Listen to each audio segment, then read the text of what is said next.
Bonjour à tous, aujourd'hui on va parler de Que notre joie demeure de Kevin Lambert.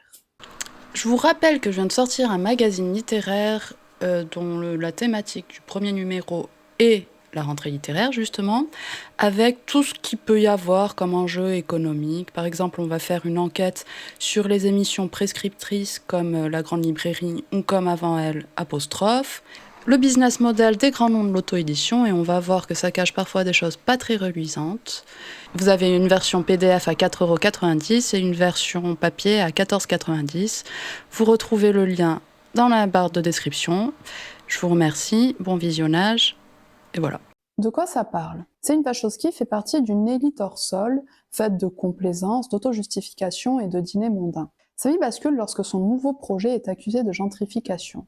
Elle sera montrée du doigt, montée au pilori par toute la société québécoise, ce qui me permettra à Kevin Lambert de faire une analyse fine de son pays. C'était pas le livre du concours que j'avais le plus envie de lire en premier, mais il y a eu entre-temps une polémique sur les sensitive readers menée par Nicolas Mathieu, qui m'a rendue curieuse.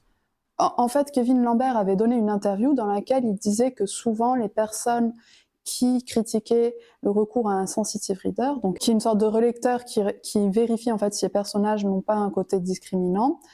Donc il disait que ce recours-là lui avait permis à la fois d'avoir la meilleure version de son livre, parce que la relectrice l'a beaucoup aidé à creuser un personnage, celui de Pierre Moïse, qui est d'origine haïtienne.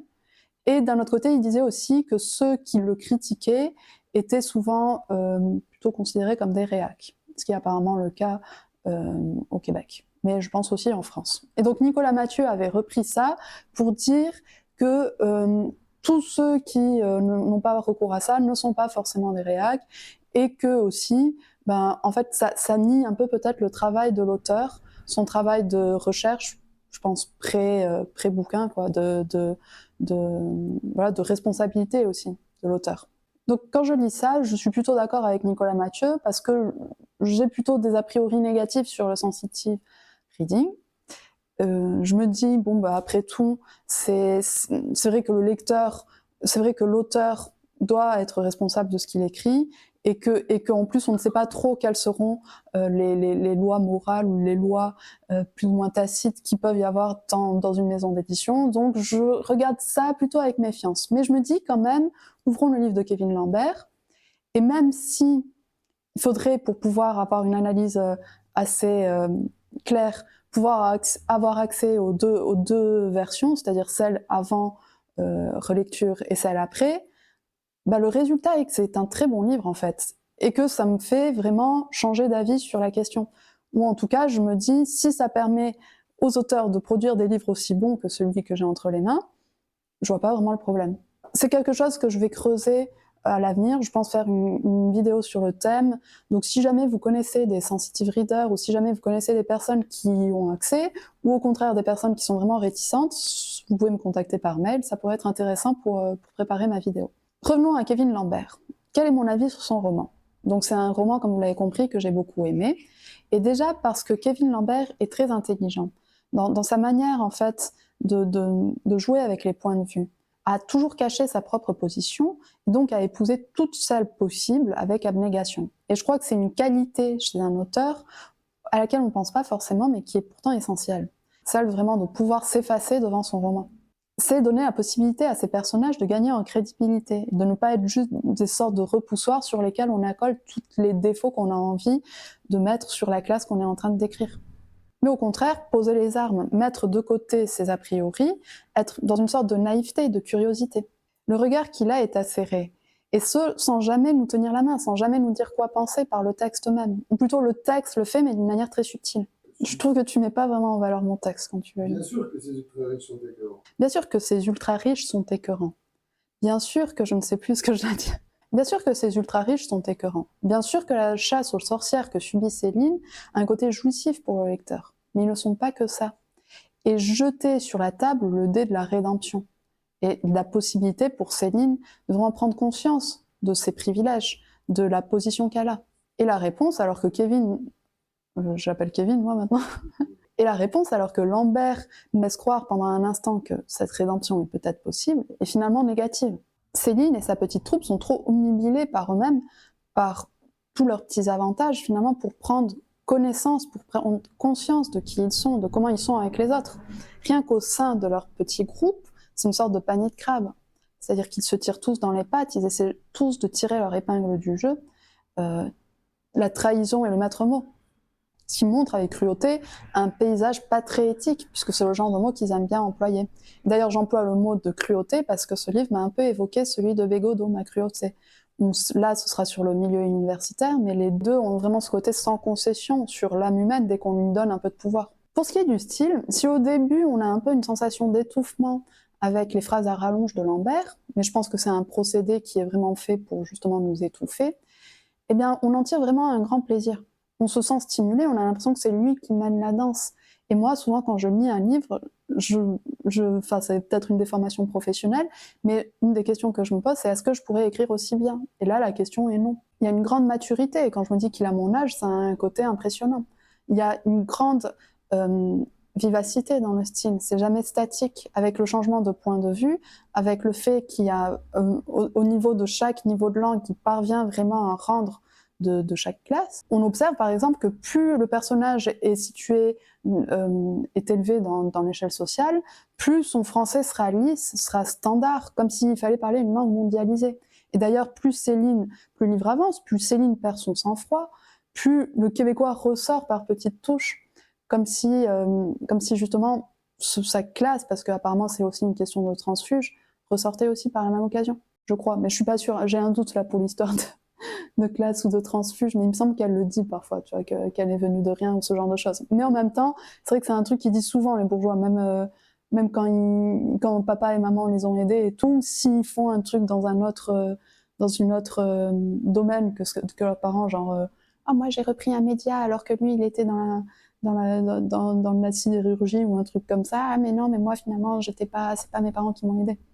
Mais bref, dans tous les cas, même si c'est pas une question de classe qui ressort, c'est comme si le québécois ressortait de quelque chose de très contenu le reste du temps.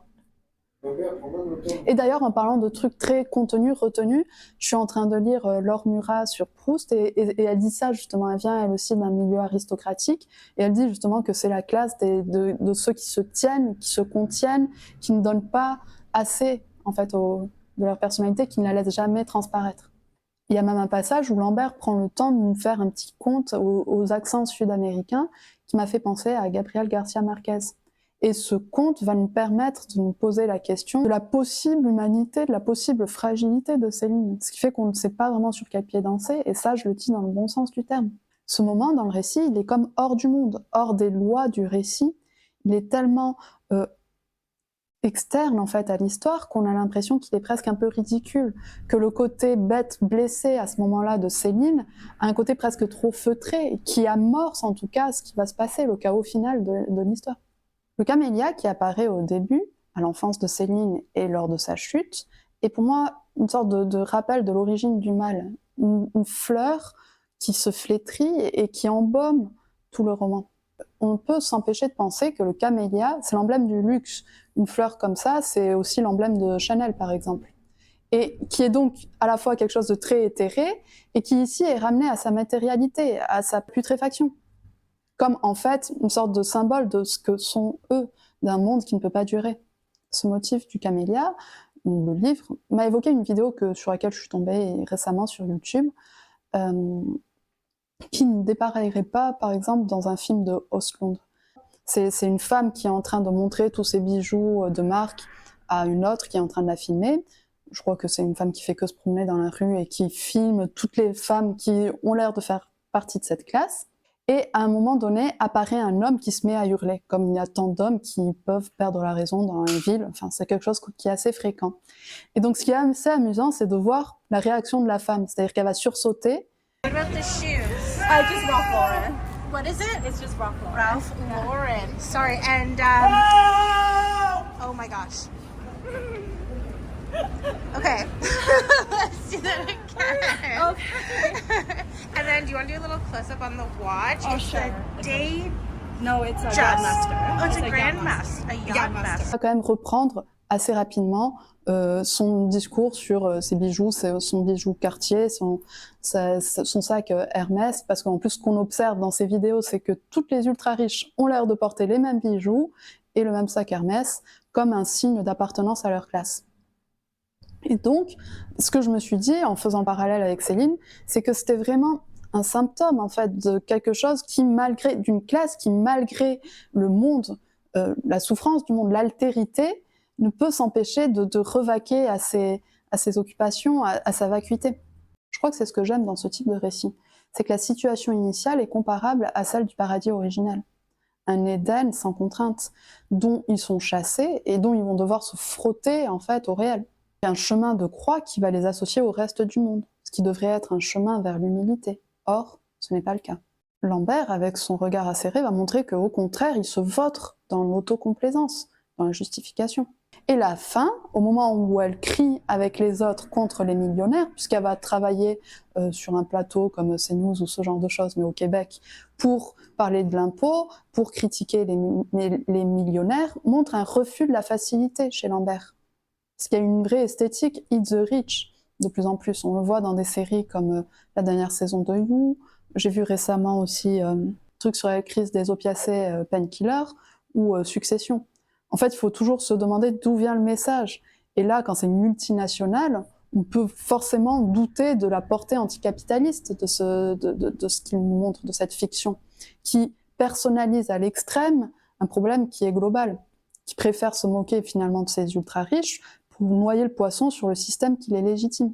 Bref, il semble y avoir une réflexivité sur le texte avec Céline lors de ces TED Talks. Et la question est la suivante. Comment peut-on encore critiquer les ultra-riches par la fiction aujourd'hui? N'est-ce pas déjà été trop fait? Et donc le livre y répond intelligemment, en nous permettant d'avoir de l'empathie pour Céline, puis finalement en remettant cela en cause, en nous faisant douter de sa sincérité, quand elle se fait le porte-voix de ce mouvement Eat the Rich, il nous fait douter des trop belles rédemptions.